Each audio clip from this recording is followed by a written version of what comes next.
Assalamualaikum warahmatullahi wabarakatuh. Alhamdulillahirabbil alamin. Alhamdulillahilladzi arsala rasulahu bil huda wa dinil haqq liyudhhirahu 'ala dini kullihi walau karihal musyrikun. Asyhadu an la ilaha illallah, asyhadu anna Muhammadan abduhu wa rasuluhu la nabiyya ba'da. Allahumma sholli ala Muhammad wa ala alihi wa sahbihi wasallam. Puji dan syukur kita panjatkan kepada Allah segala semata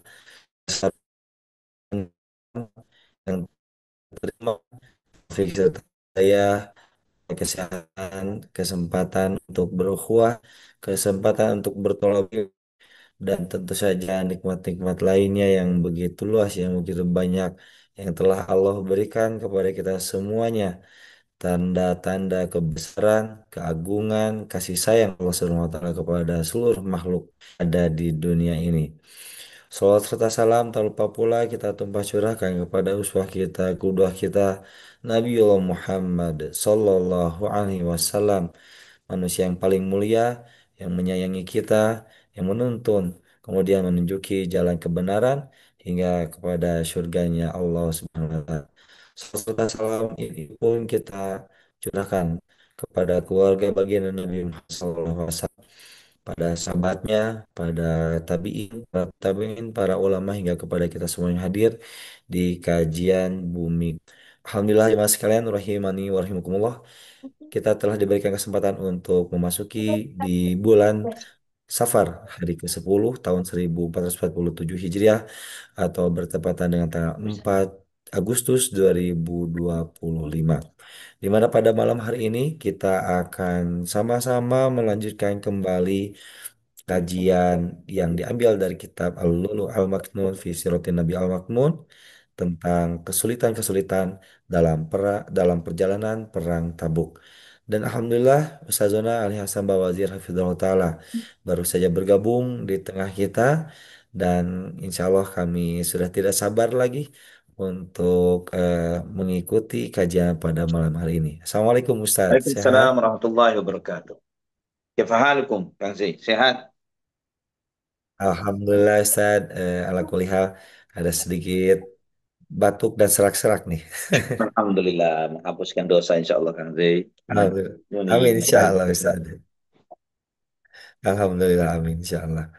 Baik, Alhamdulillah Ustadz, tanpa berpanjang lebar untuk mukadimahnya, kami persilahkan langsung saja pada Ustazuna Ali menyampaikan kajian pada malam hari ini, yakni tentang kesulitan-kesulitan dalam perjalanan perang Tabuk. Kami persilakan ya Ustazi, Barakallahu Fiik. Baik, barakallah. Bismillahirrahmanirrahim. Assalamualaikum warahmatullahi wabarakatuh. Innal hamdalillah nahmaduhu wa nasta'inuhu wa nastaghfiruh wa na'udzu billahi min shururi anfusina wa sayyiati a'malina. Man yahdihillahu fala mudilla lahu wa man yudlil fala hadiya lahu. Asyhadu an la ilaha illallah wahdahu la syarika lah. وأشهد أن محمدا عبده ورسوله لا نبي بعده اللهم صل وسلم وبارك على عبدك ونبيك محمد وعلى آله وصحبه ومن اهتدى بهديه إلى يوم القيامة قال الله جل وعلا يا أيها الذين آمنوا اتقوا الله حق تقاته ولا تموتن إلا وأنتم مسلمون أما بعد إخوة الإيمان رحمني ورحمكم الله الحمد لله kita bersyukur kepada Allah Subhanahu wa taala Rabbul Alamin, Ar-Rahman Ar-Rahim, yang begitu besar dan luas rahmat dan anugerahnya, serta kasih sayangnya kepada kita semuanya.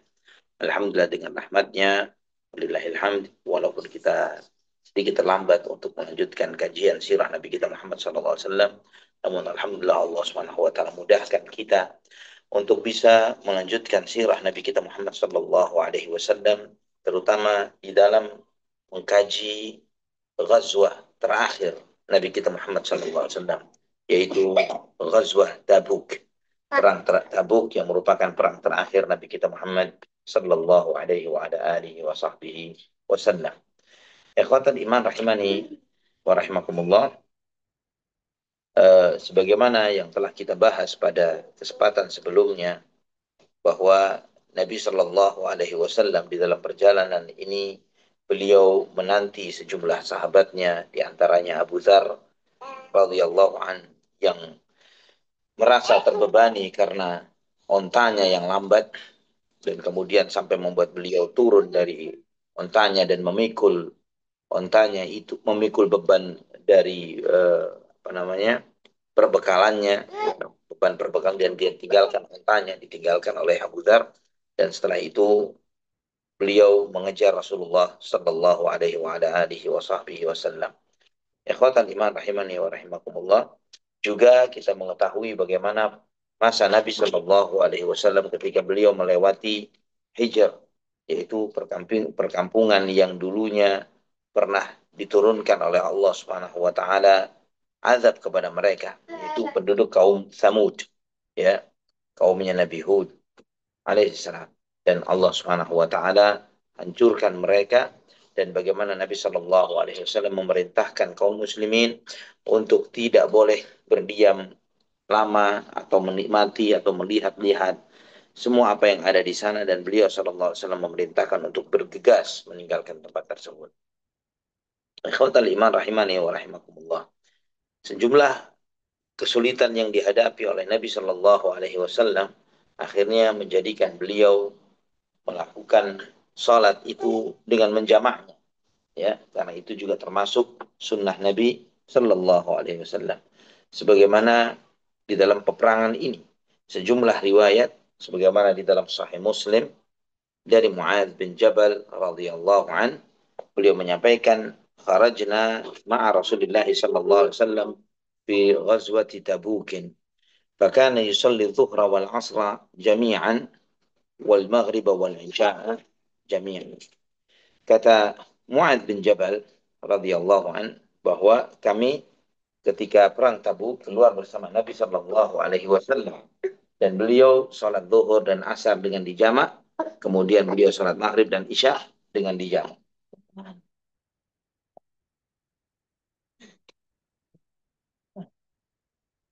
Demikian pula juga ikhwatal iman dalam riwayat Musnad Imam Ahmad, Ibnu Hibban dengan sanad yang sahih, ya, sesuai dengan syarat Muslim, dari Abu Tufail Amir bin Wa'ilah radhiyallahu an, bahwa beliau menyampaikan bahwa Mu'ad bin Jabal radhiyallahu an menyampaikan kepada beliau bahwa Mu'ad keluar bersama Nabi Shallallahu Alaihi Wasallam pada peristiwa perang Tabuk, dan Nabi Shallallahu Alaihi Wasallam menjamak antara zuhur dengan asar, maghrib dengan isya.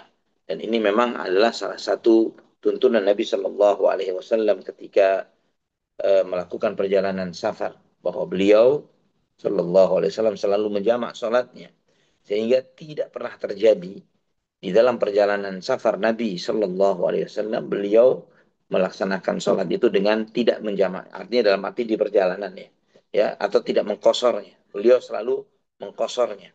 Namun menjamak ini dalam kondisi-kondisi di mana kaum muslimin menghadapi kesulitan. Berbeda dengan ketika sudah duduk di satu tempat, maka Nabi SAW pernah juga melaksanakan sholat kosor tapi tanpa jamak, ya. Dan ini mengajarkan kepada antum, kepada kita semuanya, ikhwafillah, bahwa jamak itu sebab-sebabnya ada yang bersinggungan dengan sholat qasar, namun ada juga yang tidak. Tidak selalu jamak itu ketika safar, ya, dan tidak harus juga safar itu harus dijamak. Ini sebagaimana dijelaskan di dalam kitab-kitab fikih para ulama. Kemudian juga di saat itu, ikhwatal iman rahimani wa rahimakumullah, peristiwa perang Tabuk ini di masa yang sangat berat bagi kaum muslimin. Dan ada saja di antara sejumlah sahabat yang mereka ini menjalankan perjalanan itu dalam keadaan berpuasa. Sebagaimana yang disampaikan oleh Jabir bin Abdullah radhiyallahu anhuma.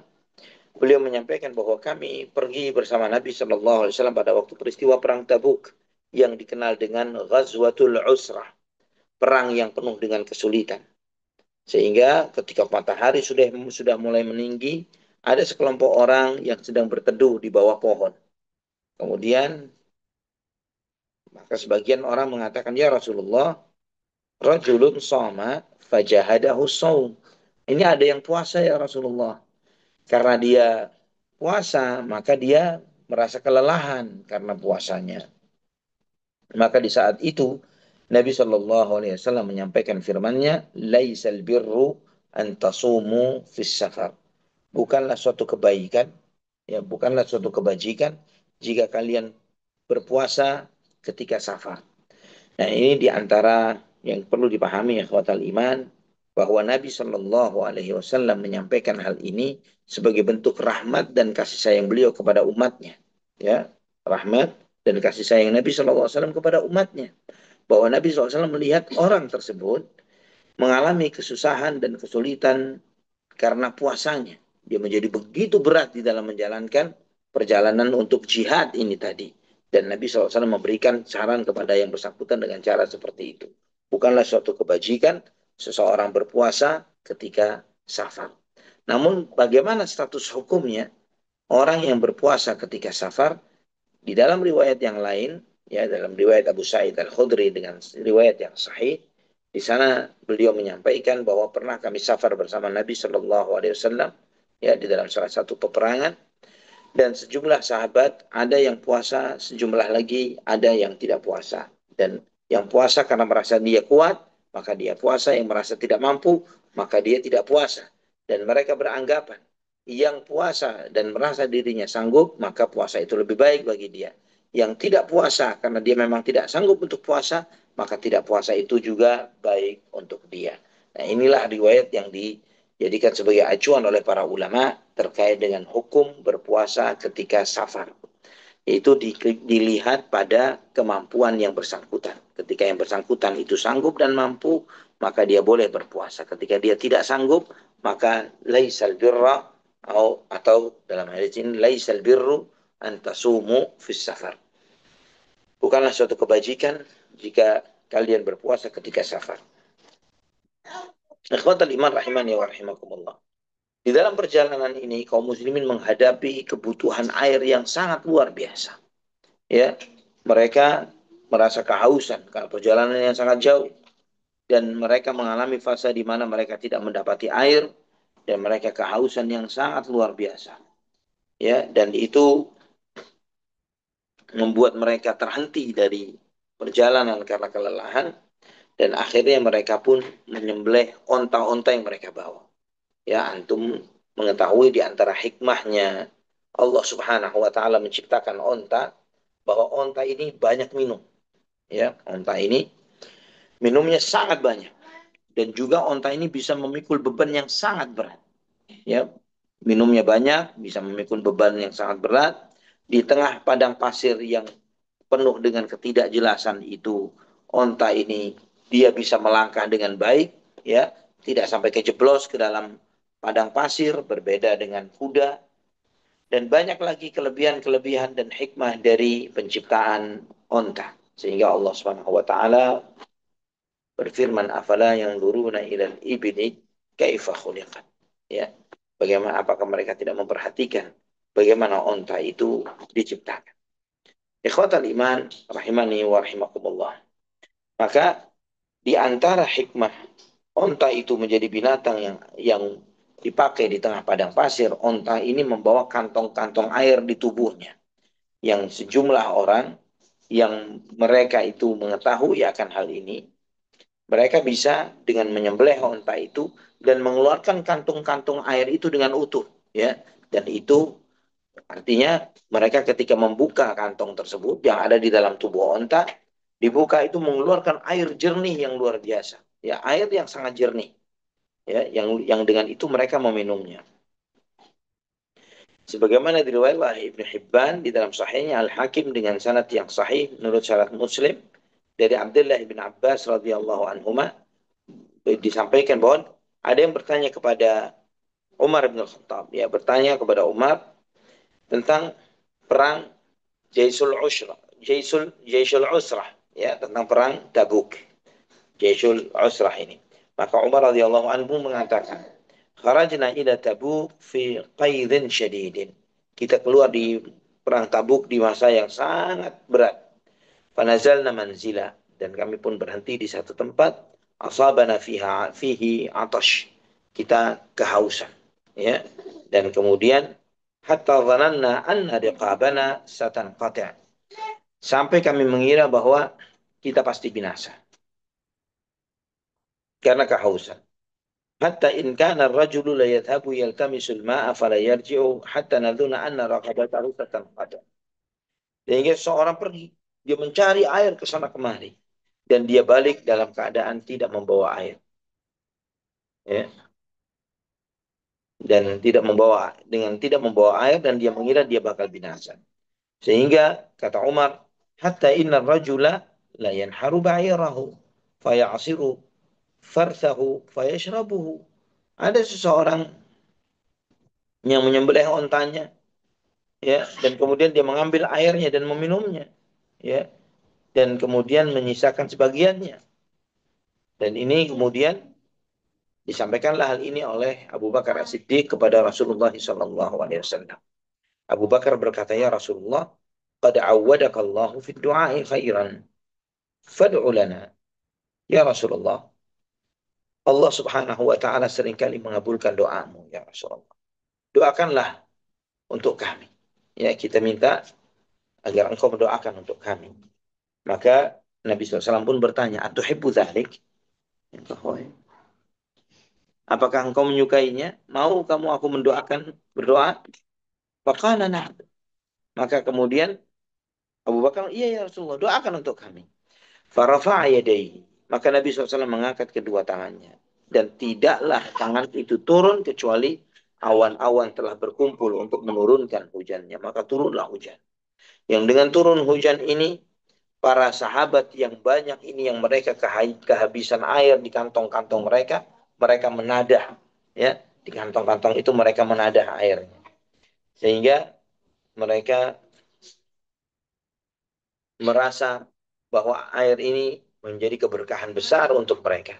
Dan menariknya lagi, semua riwayat mengatakan bahwa hujan itu hanya turun pada sekelompok pasukan itu saja.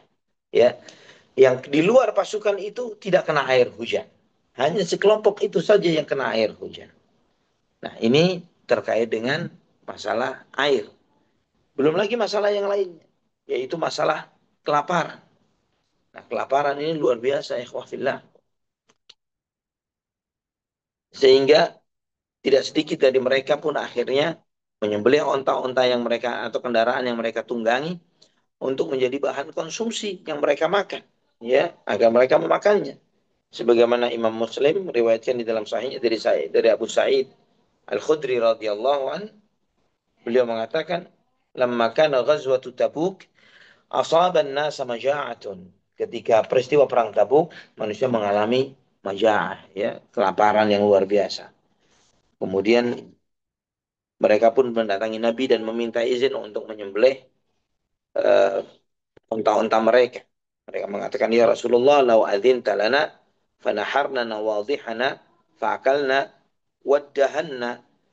Ya Rasulullah, jika engkau izinkan, kami akan menyembelih unta-unta yang kami bawa, ya, dan kita memakan sebagiannya, kami menyimpan air, dan juga kami juga memanfaatkan yang lainnya. Maka Nabi SAW pun mengatakan, if'alu, silahkan. Ya, satu ekor onta itu bisa untuk dikonsumsi oleh kurang lebih 100 orang. Ya, satu ekor itu bisa untuk 100 orang, ya, dengan porsi yang wajar, ya, dengan porsi yang wajar. Kemudian melihat hal itu, Umar radhiyallahu an berkata, ya Rasulullah, in fa'alta qallad dhahru. Jika itu terus dilakukan ya Rasulullah, nanti kita tidak punya tunggangan. Ya, itu tunggangan kita ya Rasulullah. Walakin ud'uhum bifadli azwadihim. Namun ya Rasulullah, sebaiknya mintalah kepada Allah agar Allah memberikan keberkahan untuk bekal-bekal mereka. Thumma Allah lahum 'alaiha bil barakah. Semoga bekal-bekal yang mereka bawa itu diberkahi oleh Allah Subhanahu wa taala sehingga yang sedikit itu menjadi banyak. Itu maksud dari berkah. Maka kata Umar, la'allallah an yaj'ala fi dzalik. Semoga Allah Subhanahu wa taala mengabulkan permohonanmu itu untuk keberkahan itu. Maka kemudian Nabi Shallallahu alaihi wasallam pun mengatakan, "Nah, baik." Ya, beliau mengatakan begitu. Maka beliau pun menghamparkan sebuah apa namanya hamparan yang terbuat dari kulit, ya, dari kulit yang sudah disamak, dihamparkan oleh Nabi Shallallahu Alaihi Wasallam. Dan Nabi minta, mana yang bawa-bawa sisa bekal, ya, yang sisa-sisa bekal yang kalian bawa, taruh di sini, kata Nabi Shallallahu Alaihi Wasallam. Maka ada orang datang dengan bawa jagung, ada seorang dengan bawa kurma, ada seorang dengan membawa remahan roti-roti yang tersisa beberapa potongan-potongan, ya, sampai terkumpullah sedikit makanan, ya, dari apa yang tersisa dari bekal yang dibawa oleh para sahabat radhiyallahu anhu. Maka Nabi Shallallahu Alaihi Wasallam pun berdoa, ya Allah, berkahilah makanan, ya, diberi keberkahan oleh Allah Subhanahu wa taala. Setelah Nabi mendoakan itu, Nabi SAW bersabda, "Khudhu fi awiyatikum." Ya, sudah, tampunglah ini di tempat yang kalian bawa, ya, tempat makan kalian. Isi dengan apa yang ada di hadapanku ini. Maka mereka pun mengambil kantong-kantong mereka, kantong-kantong makan mereka, sampai setiap pasukan mengisi kantongnya dengan sangat penuh, ya, dengan penuh dari doa keberkahan ini, ya, dan itu membuat mereka makan, membuat mereka kenyang, ya, dan memiliki sisa. Dan setelah itu Nabi Shallallahu Alaihi Wasallam bersabda, Asyhadu an la ilaha illallah wa anni rasulullah la yalqallaha bihima abdun ghairu syakin fayuhjabu anil jannah. Kata Nabi Shallallahu Alaihi Wasallam, aku bersaksi bahwa tidak ada yang berhak disembah kecuali Allah dan aku adalah utusan Allah.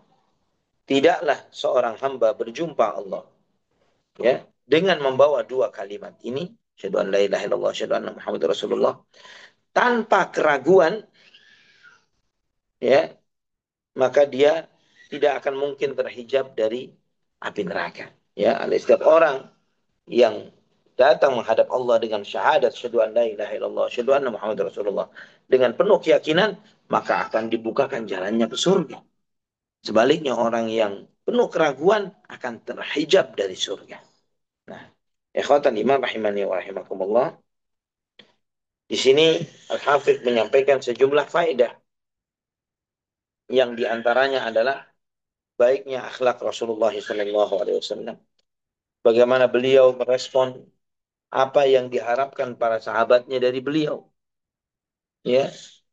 Dan ini juga bagaimana Nabi SAW sebagai manusia biasa sebelum beliau berdoa dan mohon kepada Allah Subhanahu wa taala juga mengalami apa yang dialami oleh yang lainnya berupa kelaparan, kehausan, kehabisan bekal. Itu dialami oleh Nabi SAW karena beliau manusia seperti manusia yang lainnya. Dan juga di sini di antara faedah dari hadis ini sebagaimana kata Al-Hafidz Ibnu Hajar adalah kemuliaan yang nyata dari Umar bin Khattab radhiyallahu anhu. Bagaimana itu menunjuknya kuatnya keyakinan Umar akan pastinya dikabulkannya doa Rasulullah sallallahu alaihi wasallam, dan juga bagaimana beliau memiliki uh, visi yang jauh dan baik untuk umat Islam, ya, memiliki visi yang jauh dan visi yang baik terhadap umat Islam. Nah, ikhwatal iman rahimani wa rahimakumullah, ini ditunjukkan oleh Umar dengan permintaan Umar agar Rasulullah SAW tidak segera menyembelih atau membiarkan onta-onta itu disembelih karena itu akan mengurangi jumlah kendaraan tunggangan mereka. Namun di saat yang bersamaan Umar mengusulkan kepada Nabi Shallallahu Alaihi Wasallam agar didoakan keberkahan untuk makanan yang tersisa. Dan itu bukan demi kemaslahatan Umar pribadi, tapi kemaslahatan seluruh kaum muslimin. Nah, ikhwatal iman rahimani wa rahimakumullah.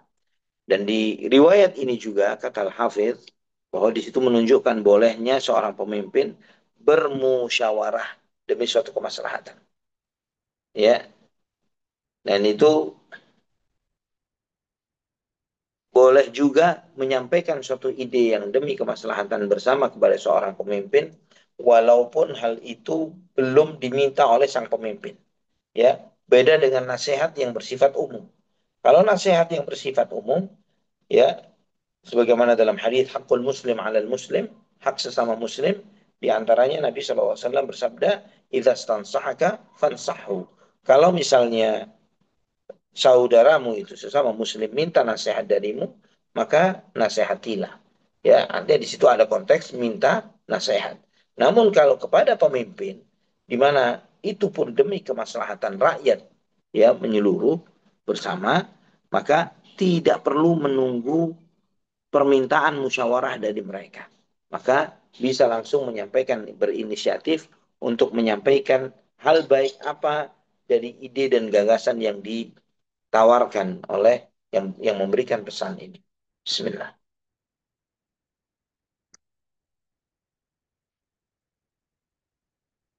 Ikhwatan iman rahimani wa rahimah. Namun perlu juga dipahami, karena perjalanan yang sangat jauh ini, maka bekal yang mereka bawa itu bisa menyadari bahwa mereka berjalan, melakukan perjalanan itu naik kuda atau naik onta, ya, dan bisa kebayang pasukan yang besar seperti itu. Kemudian dengan jumlah pasukan yang besar, dengan jumlah tunggangan yang terbatas, maka bekal yang mereka tumpuk untuk diri mereka, walaupun itu mereka mendapatkannya dari sejumlah keberkahan dari Nabi Shallallahu Alaihi Wasallam dan doanya, namun itu tidak selalu mencukupi apa yang mereka butuhkan. Ya, tidak selalu mencukupi itu. Mereka seringkali juga di perjalanan ini mereka mengalami kelaparan lagi yang lainnya, ya, mengalami kelaparan dan demi kelaparan karena perjalanan yang sangat jauh. Jadi setelah mereka mendapatkan keberkahan itu, maka kemudian mereka melakukan perjalanan dan setelah itu mereka juga mengalami kesulitan-kesulitan yang berbeda dengan yang pertama. Sebagaimana diriwayatkan Imam Ahmad di dalam Musnadnya, Ibn Hibban di dalam Sahihnya dengan sanad yang kuat dari Fudalah ibn Ubaid al-Ansari radhiyallahu an, beliau menyampaikan kami berperang bersama Nabi SAW pada perang Tabuk, ya, dan kemudian kaum muslimin mengalami kesulitan yang sangat berat, kelaparan yang sangat luar biasa, dan itu membuat mereka mengeluh kepada Nabi Shallallahu Alaihi Wasallam karena apa yang mereka hadapi dari segala masalah yang berat yang mereka hadapi ini. Dan Nabi Shallallahu Alaihi Wasallam menunggu, ya, menunggu ada satu celah di mana kaum muslimin melewati celah tersebut, dan ketika itu Nabi SAW berpesan kepada seluruh sahabatnya, muru bismillah, dengan nama Allah berjalanlah kalian di celah ini, ya, celah di antara dua gunung yang mereka lalui. Kemudian Nabi Shallallahu Alaihi Wasallam pun mendoakan kaum muslimin, ya, dan setiap umat Islam lewat, Nabi SAW meniup kepada mereka, mendoakan mereka. Doanya Nabi SAW, Allahumma hamil alaiha fi sabilik, innaka tahmilu ala al-qawiyyi wal-da'if, wa ala al-ratbi wal-yabis, wa fil barri wal-bahr. Ya Allah, bawalah pasukan ini, ya, di jalanmu, ya, untuk senantiasa ada di jalanmu. Sesungguhnya engkau, ya Allah, bisa membawa yang kuat dan yang lemah di atas kendaraan yang basah maupun yang kering, di daratan maupun di lautan. Ya, sehingga kata Fudalah radhiyallahu an yang meriwayatkan riwayat ini, bagaimana mereka ini pulang pulang pergi dalam keadaan selamat sesuai dengan doa Rasulullah Sallallahu Alaihi Wasallam. Dan bahkan Fudalah mengatakan ini kan bukankah doa Nabi SAW untuk yang lemah dan yang kuat dan yang lainnya. Ya, terus apa yang dimaksud dengan yang basah dan yang kering? Ya, maka kemudian eh, beliau menyampaikan ketika di negeri Syam, di daerah Palestina dan yang lainnya, kami melakukan peperangan melawan Siprus, ya, itu di lautan, ya, di lautan. Dan ketika aku melihat kapal-kapal yang ada di lautan dan orang-orang yang dinaiki oleh kapal itu, di situ aku mengingat dengan doa Nabi Shallallahu Alaihi Wasallam, ya. di atas yang basah dan yang kering, di daratan dan lautan. Nabi mendoakan pasukan itu tetap langgeng terjaga sampai nantinya terjadi peristiwa-peristiwa yang dialami sendiri oleh para sahabat radhiyallahu anhu. Ikhwatan iman rahimani wa rahimakumullah. Di antara kejadian yang dialami oleh Nabi Shallallahu Alaihi Wasallam, yaitu hilangnya onta Nabi Shallallahu Alaihi Wasallam. Di salah satu perjalanan ini, onta beliau hilang. Maka ada seorang yang bernama Zaid ibn Lusaid. Zaid ibn Lusaid. Dia orang Yahudi aslinya. Dari Bani Qainuqa. Dan dia masuk Islam. Setelah itu jadi munafik. Ini sialnya orang Yahudi. Susah di antara mereka untuk menjadi orang yang benar-benar jadi orang benar. Allah musta'an. Dan kemudian si munafik ini tadi Zaid ibn Lusaid berkata, "Alaysa Muhammadun yaz'umu annahu nabi?" Bukankah Muhammad mengklaim bahwa dirinya nabi? Wa yukhbirukum an khabaris sama, dan menyampaikan kepada kalian tentang berita langit. Wa huwa la yadri aina naqatuhu. Namun kondisi begini, ontanya berada di mana dia tidak tahu, ya. Nah, ini membuat marah sebagian para sahabat. Bismillah. Sebagian para sahabat sampai mengatakan, qatalakallah, qatalakallah, qad nafaqta. Semoga Allah Subhanahu wa taala memerangimu. Kamu sudah munafik. Falima kharajta wa hadha fi nafsik. Kenapa kamu ini kok ikut perang bersama kami sedangkan di hatimu masih seperti itu? Nah, ini ikhwah fillah rahimani wa rahimakumullah, pelajaran bagi antum, bagi kita semuanya, bahwa orang-orang munafik ya di zaman Nabi Shallallahu Alaihi Wasallam di Jaisul Usrah ini, tentara yang penuh dengan kesulitan, mereka ada, dan itu menyampaikan pesan kepada antum dan kita semuanya bahwa orang-orang munafik itu sangat sering memunculkan profil amal ibadah mereka, itu kebiasaan mereka, ya, dan mereka melakukan itu dengan bukan karena faktor keimanan dan keyakinan, tapi karena faktor kekufuran yang ada di hati mereka. Maka sebagian sahabat bertanya, semoga Allah memerangimu. Bagaimana kamu telah menjadi orang munafik? Bagaimana kamu keluar berperang bersama Nabi SAW sedangkan hatimu masih begitu? Jadi ini juga mengajarkan kepada kita bahwa orang yang sudah berperang di jalan Allah Subhanahu wa taala tidak menjamin bahwa orang itu pasti diterima amal ibadahnya. Karena niat itu hanya Allah Subhanahu wa taala yang tahu. Motivasi itu Allah Subhanahu wa taala yang tahu. Ya, maka seperti orang munafik ini ikut berperang pada pasukan yang paling berat yang pernah dihadiri oleh Nabi Shallallahu Alaihi Wasallam. Dan kemudian ketika si Zaid bin Lusaid ini ditanya, terus kenapa kamu tetap keluar? Padahal kamu ini orang munafik. Maka dia mengatakan, kharajtu bi usiba aradan minad dunya. Ya, aku jujur saja. Aku ingin mendapatkan jatah dari ghanimah. Ya, dapat jatah harta harta perolehan perang. Itu yang disampaikan oleh si Yahudi. Ikhwatul iman rahimani wa rahimakumullah. Kemudian hal itu membuat marah sejumlah sahabat. Ya, sampai sebagian sahabat mengatakan, "Wallahi ma takunu minka bisabil, wala alimna anna hadha fi nafsik ma sahibtana sa'atan." Ya. Dan ini semua apa yang ada di dalam hatimu ini kamu tidak akan mendapatkannya, ya. Kamu tidak akan mendapatkannya.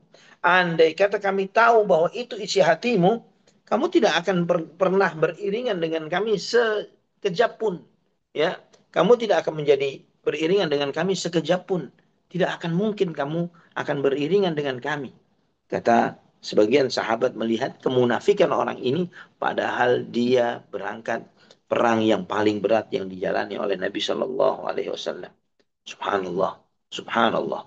Ya, padahal antum dan kita menyadari di dalam peperangan ini ada sejumlah sahabat radhiyallahu anhum yang mereka itu tidak ikut berperang, ya, karena kondisi yang mereka alami dan membuat mereka itu akhirnya terjerumus dalam sebuah dosa yang sangat besar yang akhirnya nanti Allah Subhanahu wa taala mengampuni dosa-dosa mereka.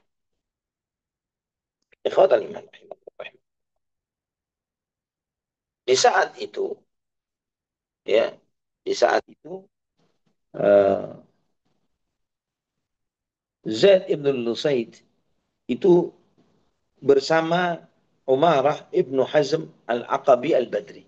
Ya, bersama Umarah bin Hazm, seorang sahabat yang ikut Bayatul Aqabah dan ikut perang Badar, seorang sahabat mulia. Dan Nabi Shallallahu Alaihi Wasallam bersabda ketika itu Umarah di sisinya. Nabi bersabda, Inna rajulan qala hadha Muhammadun yukhbirukum annahu nabiyyun wa yaz'umu annahu yukhbirukum bi amri sama wa huwa la yadri aina naqatuhu.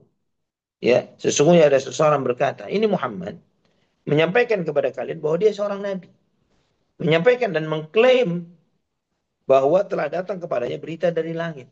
Namun ontanya hilang dan dia tidak tahu di mana posisinya. Apakah pantas? Kemudian Nabi SAW pun menegaskan, Wallahi inni la a'lamu illa ma 'allamani Allah. Yang demi Allah, aku tidak tahu kecuali apa yang Allah ajarkan kepadaku. Nah, ini perlu dipahami, ikhwafillah. Bahwa bukan berarti seorang nabi tahu segala. Seorang nabi itu hanya tahu sebatas apa yang Allah informasikan kepada mereka atau Allah wahyukan kepada mereka. Di luar itu mereka tidak tahu apapun. Wa qaddallani Allahu 'alaiha, dan alhamdulillah Allah menunjukkanku di mana untaku itu. Wa hiya fi hadzal wadi fi syi'bi kada wa kada. Ada di lembah ini, ya, di sisi sebelah sini atau sisi sebelah situ. Ya, kata Nabi sallallahu alaihi wasallam, "Qad habasat syajaratun bi zimamiha. Fantaliqu hatta ta'tuni biha." Ternyata dia tertahan karena pelananya nyangkut di sebuah pohon. Ya, kata Nabi sallallahu alaihi wasallam, "Maka ambillah ontaku itu sampai kalian bawa." Maka para sahabat pun mengambil onta itu. Ya, mereka menemukannya dan mereka membawanya. Dan baliklah Umar ibn Hazm ke tenda tempat dia istirahat.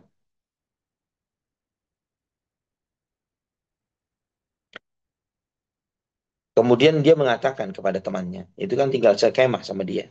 Demi Allah, sangat aneh, ya, dengan apa yang disampaikan oleh Nabi SAW.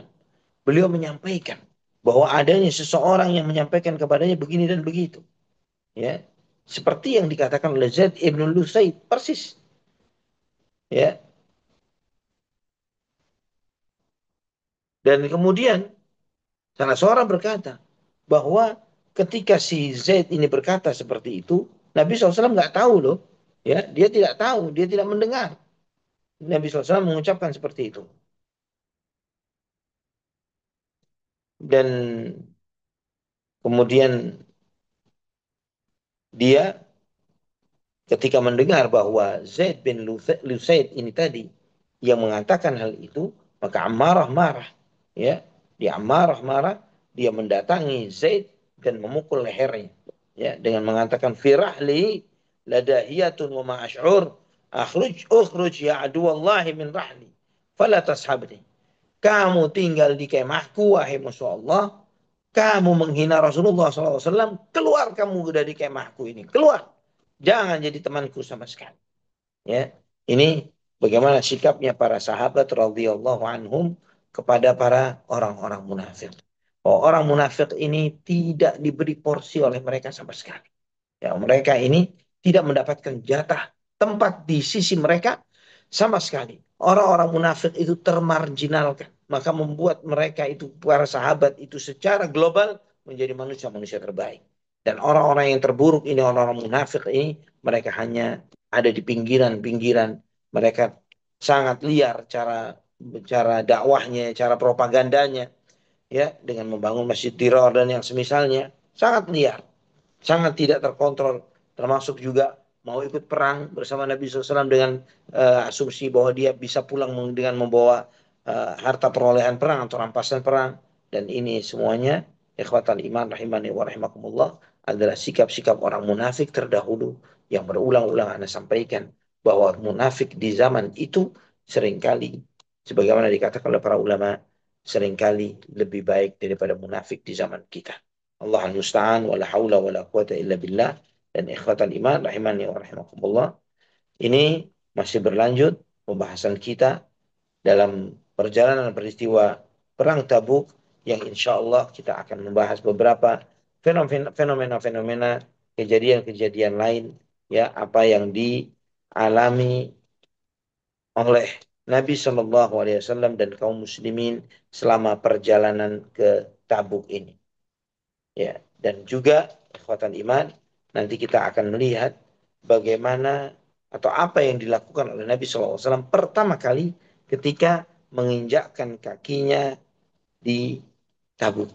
Ya, apa yang dilakukan oleh Rasulullah Shallallahu Alaihi Wasallam ketika pertama kali memasuki Tabuk. Wallah alam bisawab. Itu insya Allah kita akan kaji pada kajian yang akan datang. Sampai di sini, ikhwafillah, silakan Baik, jika ada yang mau ditanyakan. Barakallahu fiik. baik. Gua barakallahu fiik, Malam Ustaz Zura. Masya Allah, ini sangat berbahaya sekali di eh, hadapan kaum muslimin terdapat orang-orang munafik yang betul-betul itu akan merusak, bahkan bisa merusak barisan dakwah dan nyata-nyatanya memang sangat merugikan orang munafik itu. Semoga kita terhindar Allah. dari sifat-sifat munafik dan Ya mudah-mudahan kita kan. sejatinya menjadi seorang muslim, muslimah yang kafah dan istiqomah insya Allah. Ya Baik, Rabbal. berikutnya kita sudah memasuki sesi 2, sesi tanya jawab. Bagi jemaah yang ingin bertanya, kami persilahkan menyampaikan pertanyaannya melalui chat box di Zoom meeting ini, ataupun juga dapat bertanya secara langsung melalui tombol raise hand pada aplikasi Zoom meeting ini, yang insya Allah oleh panitia akan dibantu untuk diaktifkan mikrofonnya. Baik, kami persilakan jemaah yang ingin bertanya boleh menyampaikan pertanyaan melalui chat box di Zoom meeting ini ataupun juga bertanya secara langsung. Tafadhol.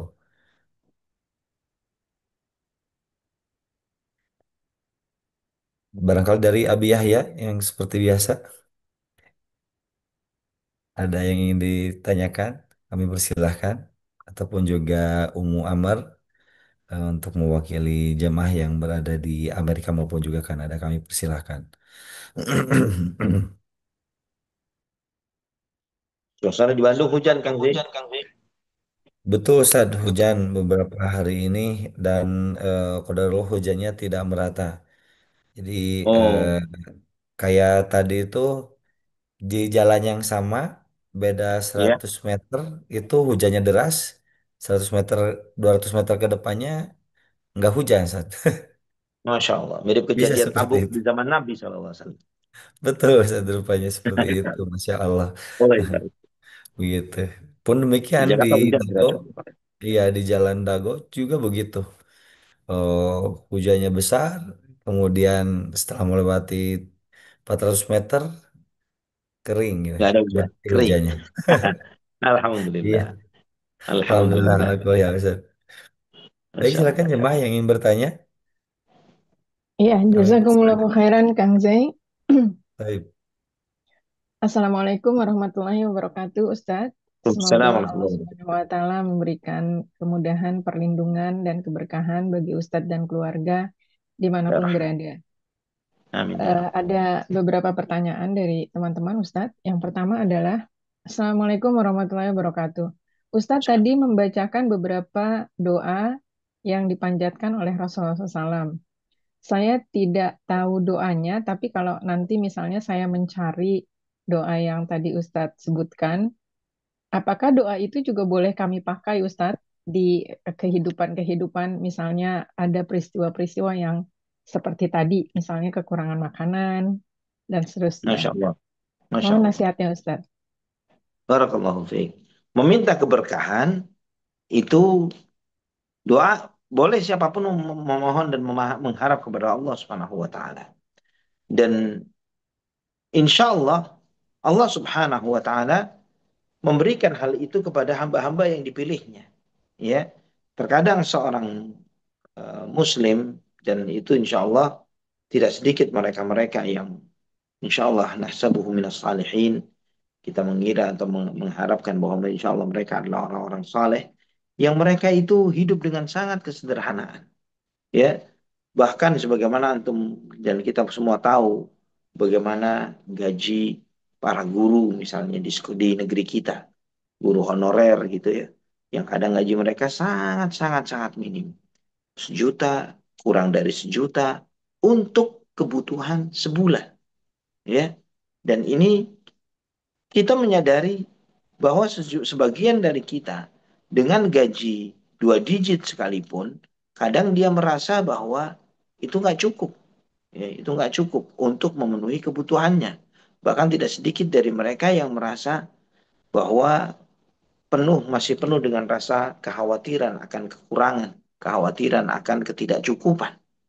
Namun bagaimana orang-orang tersebut diberi oleh Allah Subhanahu wa taala keberkahan, itu berkah. Sehingga Allah Subhanahu wa taala menjadikan yang segitu itu cukup untuk kehidupan mereka. Dan itu dialami oleh banyak orang, di mana mereka dengan apa namanya, dengan biaya yang, dengan pendapatan yang sangat minim, namun tidak membuat mereka menjadi orang yang mengalami gizi buruk atau keluarganya atau anak-anaknya, tapi mereka tumbuh dengan sehat walafiat, anak-anaknya terdidik dengan baik, menjadi orang-orang yang cerdas dan pandai, dan ini banyak sekali contoh keberkahan yang Allah Subhanahu wa taala tunjukkan di dalam kehidupan sehari-hari. Namun kita harus sadar bahwa contoh doa-doa ini yang Anda baca itu adalah doa-doa memang yang spesifik disampaikan oleh Nabi Shallallahu Alaihi Wasallam. Itu ketika Nabi SAW berdoa secara spesifik, mintanya memohon kepada Allah untuk sejumlah para sahabat agar mereka tetap dijaga kehidupannya sampai ikut di dalam peperangan-peperangan di daratan dan lautan misalnya, kering dan basah. Yang otomatis yang seperti ini adalah hak prerogatifnya Rasulullah Shallallahu Alaihi Wasallam. Kita tidak sanggup untuk mengcopy paste doa yang seperti itu. Tapi doa yang bisa kita tiru dan copy paste, doa minta ampun, doa minta keberkahan, ya, kemudahan hidup dunia dan akhirat, itu semua bisa kita tiru. Memohon yang seperti itu. Wallah alam bisawab. Ya Ustadz, jazakumullahu khairan. Ustadz, pertanyaan kedua ini minta nasihat dan tidak ada kaitannya dengan materi, namun Nah, cukup darurat pertanyaannya. Jadi kalau Ustadz berkenan, ini masalah rumah tangga nah, dan anak keturunan yang ada konsekuensi syariatnya. Jadi baik. mohon Anda bacakan sedikit Ustadz agak lebih detail supaya mungkin Ustadz bisa memberikan nasihat. Nah, Assalamualaikum warahmatullahi wabarakatuh. Assalamualaikum. Ustadz mohon nasihatnya. Eh, Dahulu ketika sepasang suami istri menikah, istrinya ini dinikahi dalam keadaan hamil. Kemudian atas pernikahannya itu dikaruniai anak lagi dan mereka memiliki 3 anak. Ketika istrinya meninggal, eh, ibu mertuanya itu bilang bahwa istrinya itu adalah anak di luar nikah dan yang menikahkan adalah bapak biologisnya. Jadi bapak yang menghamili ya, ibunya bisa dari ibu. Ya. istrinya. Nah, karena istrinya sudah sudah meninggal, apa yang bisa dilakukan? Nah, tetapi di sini ada keterangan juga Ustadz. Ketika sakit, pernah ada yang menyarankan bahwa dia harus mengulangi nikahnya lagi dengan istrinya tersebut. Kemudian Hmm. saya menikah, maksudnya si suami istri ini memang menikah lagi di KUA dengan Ya. walinya dari KUA. Kemudian sekarang Ustadz, Hmm. yang ingin ditanyakan adalah apakah pernikahan saya sah ya Ustadz? Jika sah berarti saya mahram buat anak-anak saya karena anaknya ada perempuan ada laki-laki Ustadz.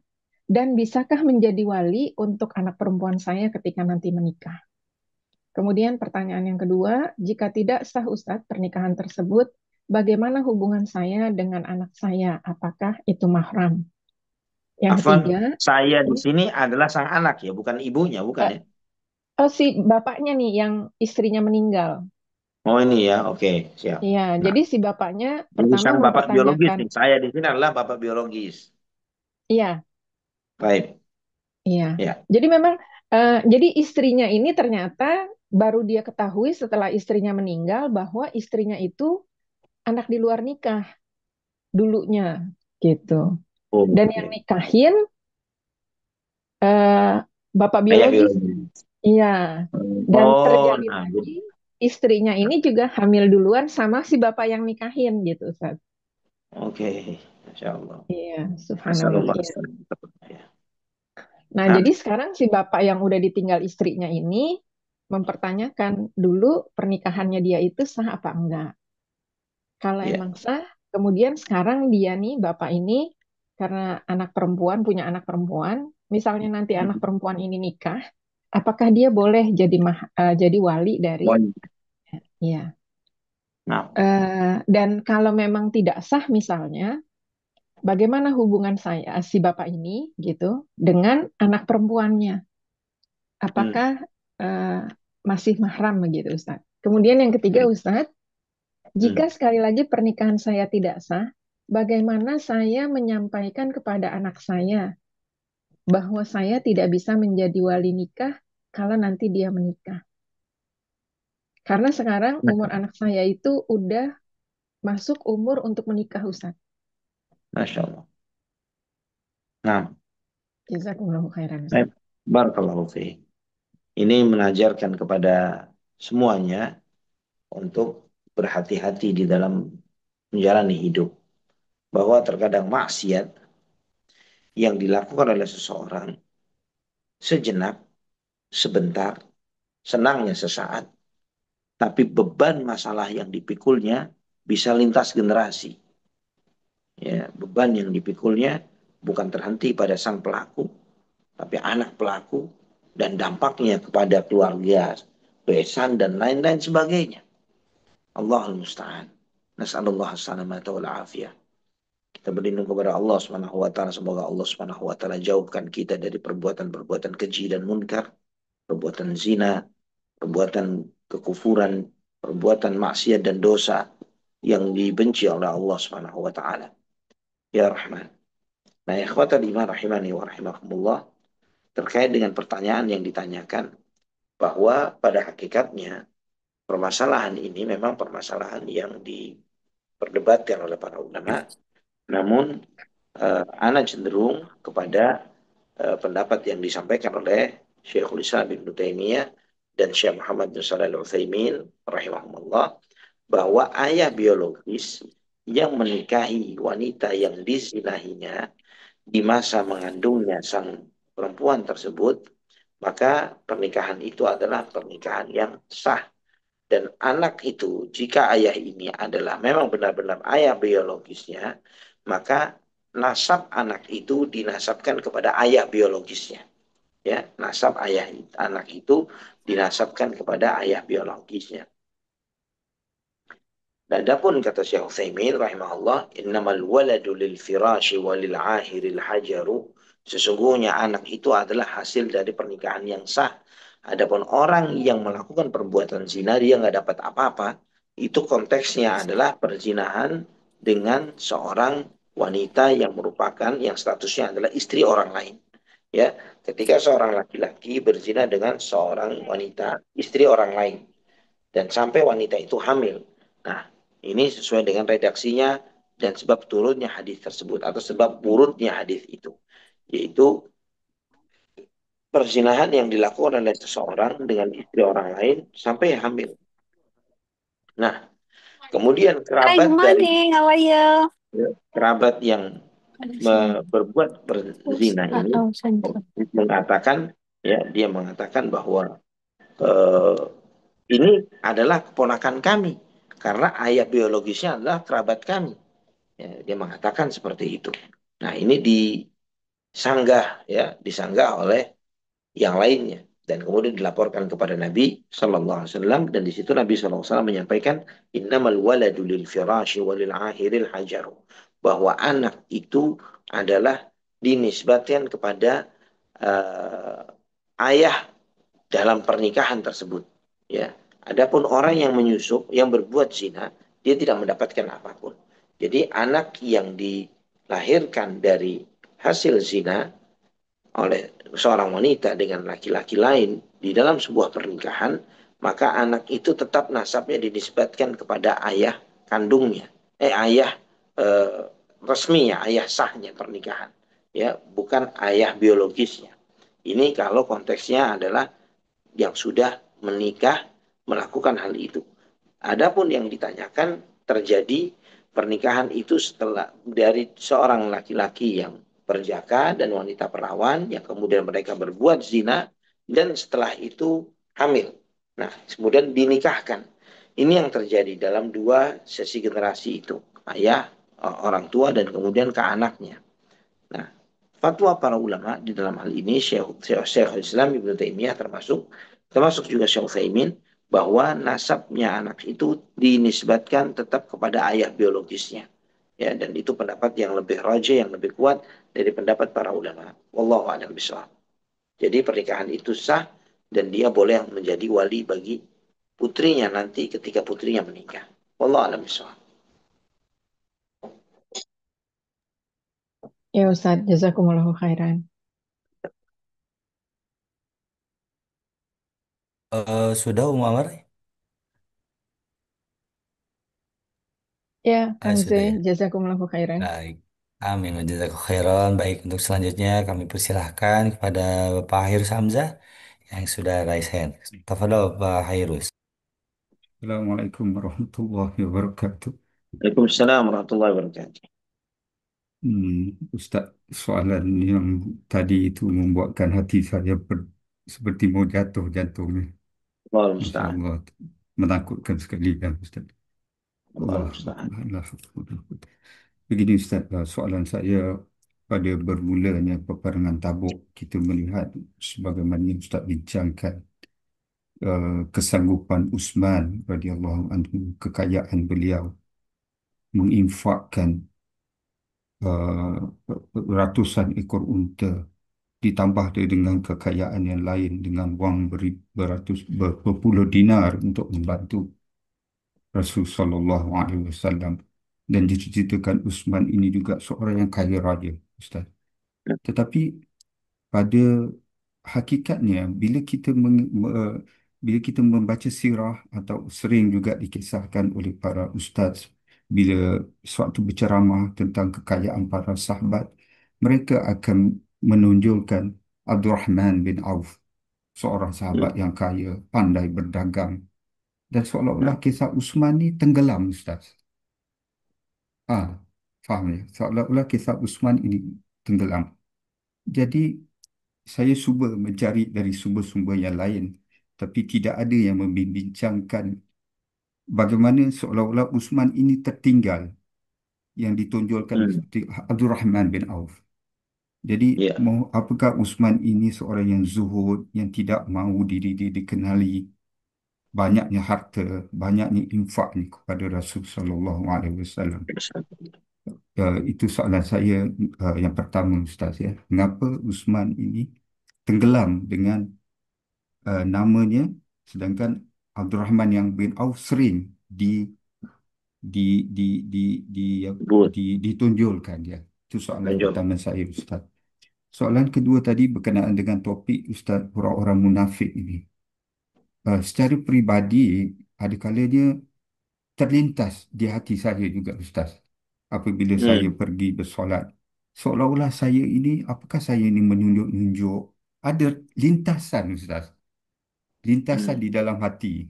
Kalau sering kita pergi solat 5 waktu, berusaha menjalani bernaik sepeda, ada kalanya kita rasa seolah-olah kita yang hebat. Apakah itu juga menyuburkan sifat munafik Ustaz di dalam diri? Secara terus ada kalanya terlintas yang saya pun berasa takut juga begitu Ustaz. Macam mana untuk kita menghilangkan sifat-sifat begini? Sebagai manusia biasa, ada kalanya kita tergoda. Kita, yalah Ustaz sudah sedia maklum, kita ni siapalah kita. Iman yang terlampau nipis ni Ustaz. Jadi bagaimana kita untuk menghalangi, untuk menjauhkan diri, adanya lintasan-lintasan hati sewaktu mau pergi beribadah dan sebagainya. Wallahu alam. Itu dua soalan Ustaz. Barakallahu fiik wa Airus. Allahu Akbar. Ikhwafillah rahimani wa rahimakumullah. Untuk pertanyaan pertama terkait Utsman bin Affan radhiyallahu anhu. Wallahu a'lam bishawab. terkait dengan mana yang lebih kaya antara Uthman dengan Abdurrahman bin Auf. Itu Anda tidak memiliki data spesifik untuk memastikan mana lebih kaya dari dua orang tersebut. Dan sejumlah riwayat mengatakan bahwa yang terkaya di kota Madinah dari kalangan muhajirin, Utsman bin Affan. Secara mutlak seperti itu. Namun kita menyadari juga bahwa sedekah yang besar dari seseorang yang sangat kaya itu bukan berarti ketika ada orang lain yang bersedekah lebih sedikit dari dia, ya, bahwa orang yang lain itu lebih miskin dari yang bersedekah besar. Karena permasalahan sedekah dengan jumlah yang besar itu adalah masalah hati, bukan masalah siapa lebih kaya dari siapa. Karena banyak orang-orang yang kaya raya tapi sangat berat mengeluarkan hartanya. Banyak orang-orang yang pas-pasan tapi dia dengan ikhlas dia bersedekah misalnya 50% dari apa yang dia miliki. Bahkan bisa sampai lebih dari itu sesuai dengan kemampuan dia. Kalau bicara dengan mata uang rupiah misalnya, dia memiliki saldo 1 juta rupiah, dan di saat itu kemudian ada orang yang datang dan minta sedekah dan sebagainya, mengatakan bahwa dia tidak makan dalam sekian hari, yang akhirnya beliau harus bersedekah 500 ribu. Nah, 500 ribu ini nilainya adalah 50% dari total harta yang dia miliki. Atau bisa jadi juga misalnya dia menyedekahkan 100% untuk keperluan orang tua maupun yang lainnya. Itu 1 juta. Ya, mungkin nilai 1 juta rupiah itu bagi sebagian besar orang ya cuma segitu saja. Tapi bagi orang yang memiliki itu adalah satu-satunya saldo yang ada di rekeningnya dan dia tidak ada lagi yang bisa ditarik kecuali itu. Dan itu dia sedekahkan semuanya, dia telah menyedekahkan 100%. Dan ini masalah hati. Sekali lagi ini masalah hati, bukan masalah siapa lebih kaya dari siapa. Karena banyak orang-orang kaya tapi tidak tergerak hatinya. Allahul musta'an wala haula wala quwata illa billah. Adapun yang kedua, terkait dengan perasaan merasa lebih baik, memang perasaan begitu atau yang merasa ujub terhadap diri sendiri, kekaguman terhadap diri sendiri, ini adalah salah satu perasaan yang ada di dalam hati manusia. Di dalam hati manusia merasa seperti itu. Dan ini harus diperangi. Tidak boleh dinikmati. Karena di antara sifatnya orang munafik adalah kebanggaan diri yang berlebihan terhadap dirinya. Itu di antara sifatnya orang munafik. Adapun seorang mukmin, dia ketika muncul ujub di dalam dirinya, dia bertawuz, berlindung diri kepada Allah Subhanahu wa taala. Karena apa yang bisa dibanggakan dari diri kita? Ilmu dari Allah, tenaga dari Allah, fisik dari Allah, waktu dari Allah. Apa yang mau dibanggakan? Sesuatu atau apapun yang kita banggakan pada diri kita, itu semua sumbernya dari Allah Subhanahu wa taala. Sadar bahwa dirinya dari Allah dan akan kembali kepada Allah, ketika diberi kelebihan oleh Allah Subhanahu wa taala, maka yang dipikirkan oleh dia adalah bagaimana nantinya dia mempertanggungjawabkan ketika nanti dia dihisap oleh Allah Subhanahu wa taala. Ketika dia misalnya menyadari bahwa dia hamba Allah, dia akan dihisap nantinya, maka dia akan mempersiapkan diri, akan mempersiapkan bagaimana nantinya dia akan menjawab pertanyaan-pertanyaan Allah Subhanahu wa taala kepada dirinya. Wallahu a'lam bishawab. Jadi jangan sampai memang sifat itu ada pada diri kita. Kalaupun ada, kita upayakan untuk kita perangi, kita memohon perlindungan kepada Allah. A'udzubika min syarri nafsi. Ya Allah, aku berlindung kepadamu dari keburukan diriku. Ya Allah, aku berlindung kepadamu dari keburukan diriku. Ya, supaya kita sadar bahwa diri kita penuh dengan keburukan. Wallahu a'lam bishawab. Ustaz, apakah bila lintasan itu berlaku, uh, boleh dikatakan bisikan syaitan yang dihembus di Nah, dalam dia? betul. Itu bisikan Uh, syaitan yang harus kita tepis. Kalau uh, dinikmati, takutnya jadi sifat munafik. Jazakallah khairan Ustaz. Terima kasih. Barakallahu fiik wa jazakallahu khairan. Baik, Masya Allah, Barakallahu Fik untuk Pak Hairus di Melaka, Malaysia yang senantiasa setia menghadiri kajian Sirah Nabi SAW. Dan rupanya pertanyaan dari Pak Hairus merupakan pertanyaan terakhir pada malam hari ini karena di chat box pun juga tidak ada pertanyaan yang disampaikan. Rupanya demikian mungkin Ustadz untuk pertanyaan malam hari ini sebelum dipungkas mungkin ada akhir kalam dari Ustadz dalam rangka menutup apa mengakhiri kajian pada malam hari ini. Tafadhol ya Ustadz. Nah, insya Allah materi kita eh, yang akan datang temanya adalah ketika umat Islam atau ketika kaum muslimin sampai di Tabuk, ya, ketika sampai di Tabuk. Itu pembahasan tentang peristiwa perang Tabuk yang insya Allah akan menjadi materi kita yang akan datang. Ikhwatan iman rahimani wa rahimakumullah. Subhanallah, syariat jihad itu syariat yang berat. Apalagi di masa yang berat. Itu sangat berat. Tapi ternyata motivasi duniawi yang ada pada diri sebagian orang, ya seperti yang ada pada hati orang-orang munafik ini, beratnya perjalanan itu tidak menjadi masalah bagi mereka ketika dibandingkan dengan harapan iming-iming dunia yang akan mereka peroleh nantinya. Mereka sudah menghayalkan perang melawan Romawi itu dengan ghanimah karena mereka bersama Nabi, ya, mendapatkan harta yang banyak, mendapatkan wanita-wanita Romawi, dan yang lain sebagainya. Itu impian dan hayalan mereka. Menghayalkan dunia dari perjuangan-perjuangan itu. Dan itu terjadi pada pasukan yang dibawa kepemimpinan Nabi Muhammad SAW.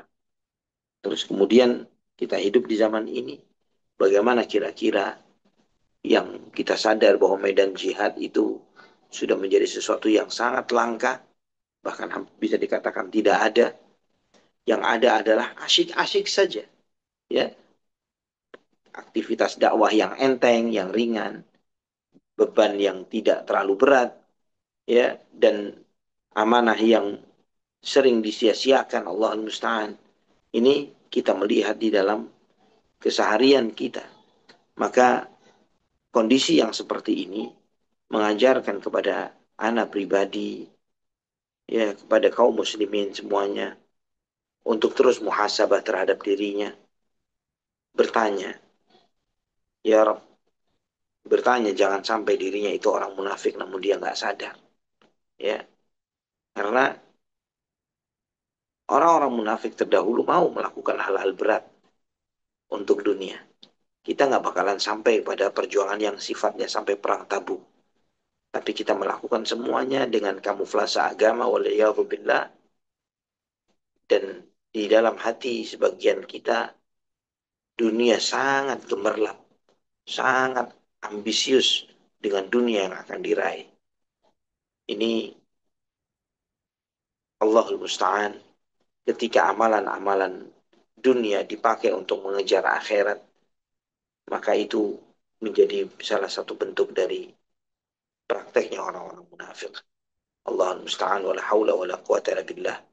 Mungkin sampai di sini ikhwafillah. Ya, Kita tutup dengan doa kafaratul majelis dibimbing oleh Kang Zinat insyaallah sebentar ya, lagi. Barakallahu. baik. Barakallahu Fik, Masya Allah. Jazakallahu khairan Ustaz atas pengingatnya dan sekali lagi kita berdoa kepada Allah Subhanahu wa taala mudah-mudahan kita tidak termasuk orang-orang munafik. La haula Ya, wala quwata illa billah. Allahumma ya, musta'an.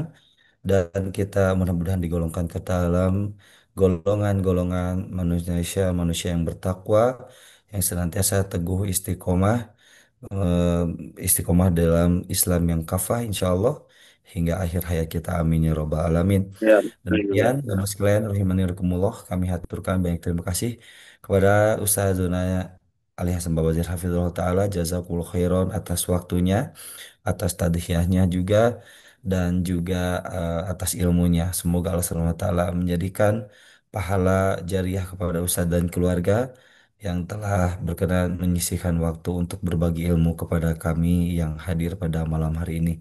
Dan tentu saja kami aturkan banyak terima kasih kepada seluruh rekan-rekan Bumi Mengaji yang telah menyelenggarakan kajian pada malam hari ini.